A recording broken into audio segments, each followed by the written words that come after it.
Hello children, how are you to all? I hope so you are doing well.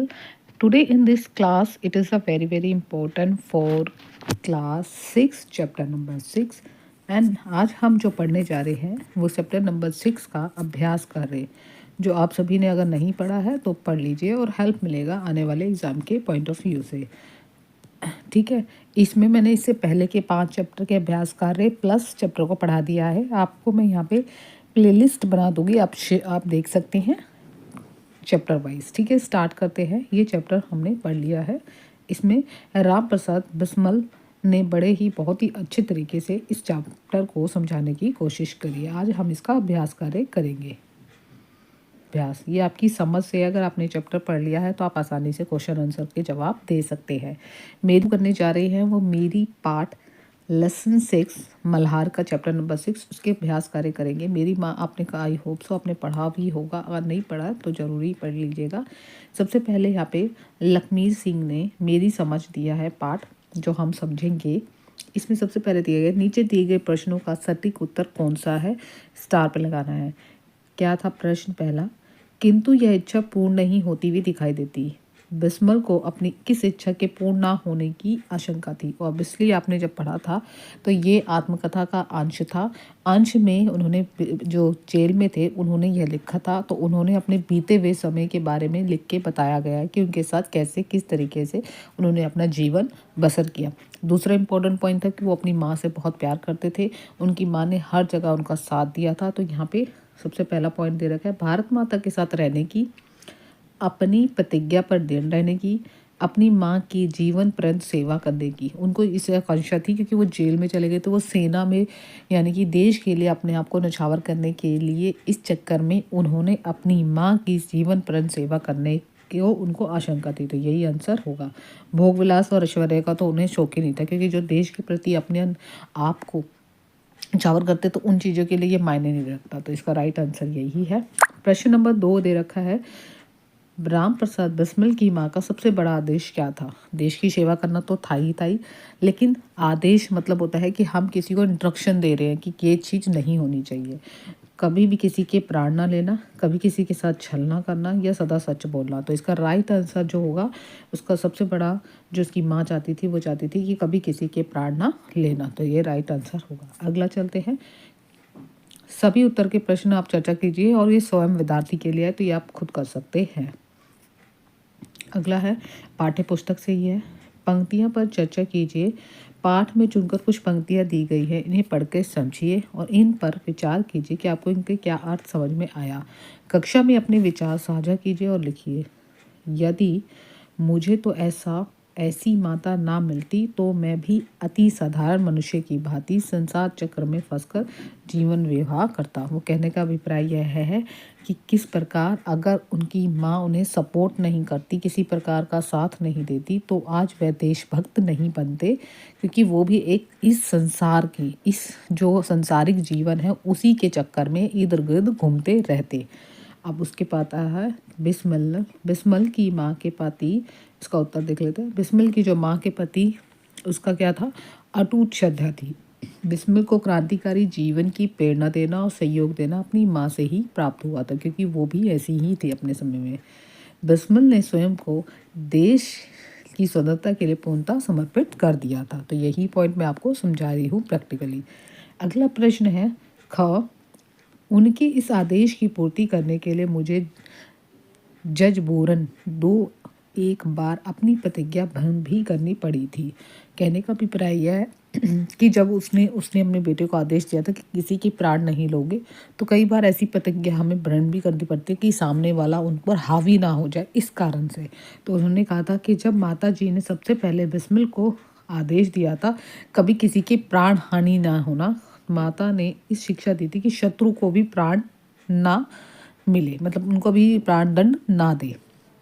Bismil ने कुछ लोगों को प्राणदंड देने की प्रतिज्ञा ली थी, किंतु माँ ने वादा लिया था कि वह प्राणदंड के रूप में बदला नहीं लेगा। मतलब वो अगर कुछ भी करे तो ऊपर से वो आप बदला नहीं लेंगे। तो ये चीज़ के लिए उनको थी। अगला देखते हैं, मिलकर मिलान करो। पाठ में दिए गए कुछ शब्द दिए गए हैं, अपने इस चर्चा कीजिए और इन्हें अपनी और सही अर्थ संदर्भों से मिलाइए और इनकी शब्दकोश या इंटरनेट या पुस्तकालय या शिक्षक की सहायता ले सकते हैं। तो यहाँ पे शब्द का अर्थ है। देवनागरी लिपि आपको पता ही होगा किस तरीके से लिखती है और हिंदी में लिखी जाती है। तो इसका राइट आंसर यहाँ पे दे रखा है। ये 1 बाय 1 भी लिख सकते हैं या नीचे की तरफ भी देख सकते हैं। ठीक है, दोनों का उत्तर मैं बता दूंगी आपको। सबसे पहले लिखा हुआ है देवनागरी। देवनागरी कौन सी थी ये हम पढ़ते हैं। देवनागरी में जो चौथा पॉइंट है, आप सभी को पता है कि देवनागरी लिपि की अलग अलग लिपि होती है। भारत की एक लिपि है जिसमें हिंदी, संस्कृत, मराठी और भाषा लिखी जाती है। तो इसका राइट आंसर ये वाला है। अगला प्रश्न बोला है आर्य समाज। आर्य समाज की स्थापना आपको पता ही है किसने की थी। अगर इसका आंसर आपको पता है तो मैं आपको बता देती हूँ सीधा डायरेक्ट।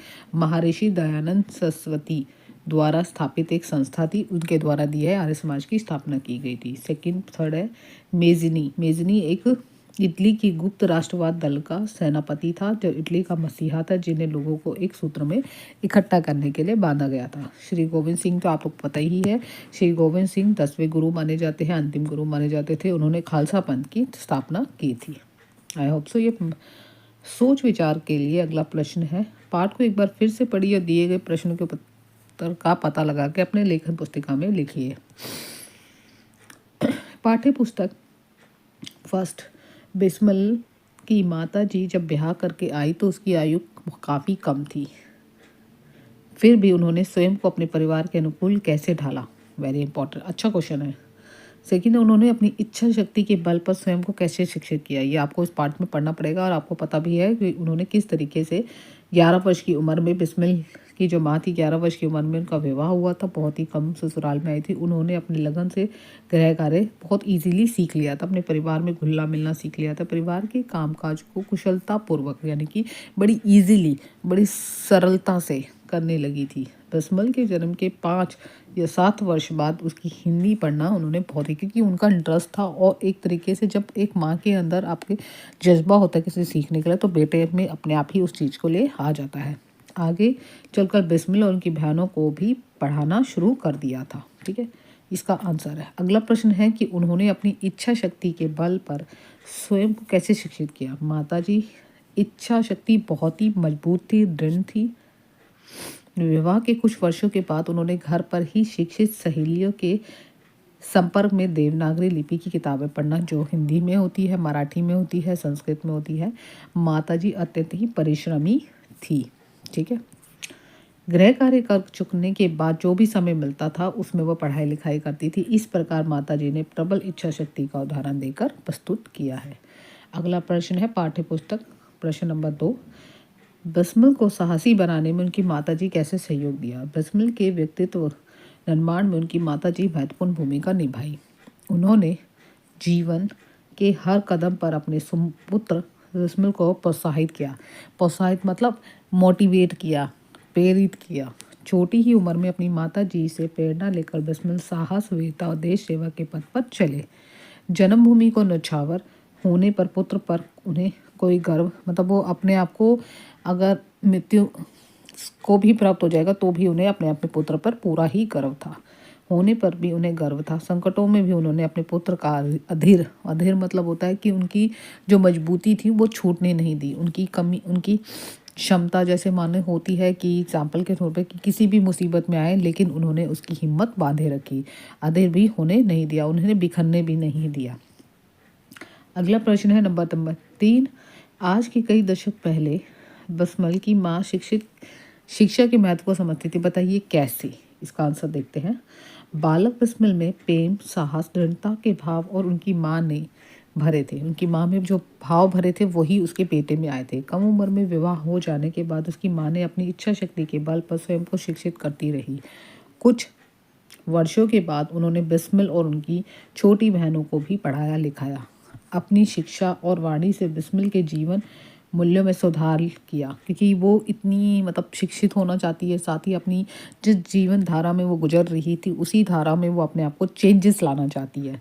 माँ के प्रोत्साहन से ही बेटा भी आगे अपने जीवन के मूल्यों को, यानी कि उसका जो आधार है, जो उसके अंदर की गट फीलिंग है, वो उसको समझ चुकी थी माँ, और माँ अपने बेटे में वो चीज़ लाना चाहती थी। इससे उसे प्रेरित करती थी। उसका परिणाम क्या हुआ कि राम प्रसाद धर्म के मार्ग पर चलकर उत्तम शिक्षा ग्रहण कर सका। ठीक है। अगला प्रश्न है प्रश्न नंबर 4। हम कैसे कह सकते हैं कि बिस्मिल की माँ जो स्वतंत्र है उदार विचारों वाली थी? इसका आंसर देखते हैं। हाँ, हम कह सकते हैं राम प्रसाद बिस्मिल जी की माँ स्वतंत्र उदार विचारों वाली सशक्त महिला थी। बिस्मिल को हर क्षेत्र में आगे बढ़ने के लिए प्रेरित करती रहती थी। शिक्षा आदि के अतिरिक्त वे उन्हें देश सेवा हेतु विभिन्न सम्मेलनों में भाग लेने में उत्साहित रहती थी। बिस्मिल की बहनों को भी छोटी आयु में उन्हें उनकी माँ शिक्षित कर दिया करती थी। अपनी माँ के स्वतंत्र और उदार विचारों के कारण वे स्वाधीनता संग्राम की क्रांतिकारी गतिविधियों में भाग यानी कि पार्टिसिपेट लेते थे और माँ भारती को गुलामी की जंजीरों में मुक्त दिलाने के लिए संकल्पवान बने। अर्थात वो कहना चाहते हैं जिस तरीके से उसकी माँ की कम उम्र में शादी होने के बाद उन्होंने अपने शिक्षा खुद स्वयं करी है, घर के सारे कार्य वो स्वयं करी है, बिना किसी प्रण इच्छा शक्ति से करी है। उसी प्रकार वो अपने बेटे को भी इसलिए प्रेरित करना चाहती थी क्योंकि उसके विचार ही अपनी माँ से मिलते जुलते थे। वो अपने आप को शिक्षित थी तो वो अपने बच्चों को भी शिक्षित करना चाहती थी। उसको देश के प्रति ज़्यादा से ज़्यादा देश प्रेमी बनाना चाहती थी, इसलिए उसको बार बार प्रोत्साहित करती रहती थी। आई होप सो ये प्रश्न आपको समझ में आ गया होगा। आत्मकथा की रचना जो दी की गई है, यह पाठ राम प्रसाद बिस्मिल की आत्मकथा का ही एक अंश है। आत्मकथा अपनी कथा, दुनिया में अनेक लोग अपनी आत्मकथा लिखते ही है। ओबियसली आत्मकथा का मतलब मैं समझा देती हूँ। मान लीजिए मेरे साथ कोई घटना घटी है फॉर एग्जाम्पल, तो मैं उसको अपने लेखन कार्य में लेखन लिखकर अपनी बात को दूसरों के सामने प्रस्तुत कर सकती हूँ। वो किसी भी तरीके से, लेकिन लिखने का एक तरीका होता है, एक शब्दकोश होने चाहिए आपके पास, सटीक होने चाहिए, तो इसलिए उन्होंने इसको कहते हैं। तो आप अपने लिए दूसरों के पढ़ने के लिए क्या लिख सकते हैं? तो ये आपके लिए है क्वेश्चन, आप आसानी से इस चीज़ को समझ के लिख सकते हैं।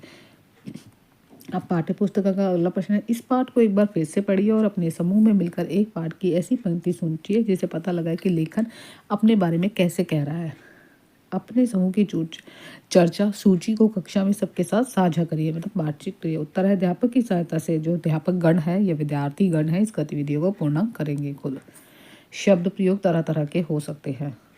सबसे पहला प्रश्न है, माताजी उनसे अक्षर बोध करती थी। इस वाक्य में अक्षर बोध का अर्थ होता है अक्षर का मतलब जो भी ज्ञान दिया जा रहा है, हिंदी में अक्षर बोलते हैं, उसका ज्ञान देना अक्षर बोध ही कहलाता है। एक अन्य वाक्य देखिए, जो कुछ मिल जाता उसमें पढ़ना लिखना करती, यानी कि कहने का अभिप्राय है कि जो भी समय मुझे मिलता था, जैसे मैं घर का कार्य था वो कंप्लीट करके यानी पूरा करके उसके बाद में क्या करती थी, पढ़ना।